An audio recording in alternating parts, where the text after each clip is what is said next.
اولین سوال: کوته ویدیوهای کانال در حال حاضر 6 تاست.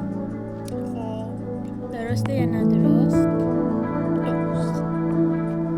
بله.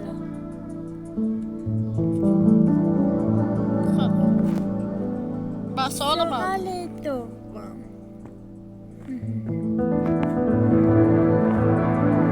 بعد از اینکه من گفتم کسایی که اشتر رو نمیشناسن ویدیو ساخت پرچم خارجی رو ببینن، اون ویدیو پربازدید ترین ویدیو شد.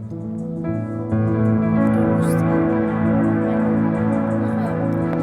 خب کم بازدید ترین ویدیوی ما بیشترین تعداد لایک رو گرفته. ویدیوی چیز پرچم تو فقط کره جواب شمالی. بده. پرچم کره شمالی. کره شمالی من هستم. تو فقط جواب بده. درسته یا نه درست؟ درست.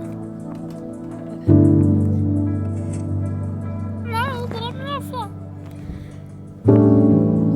سوال بعد: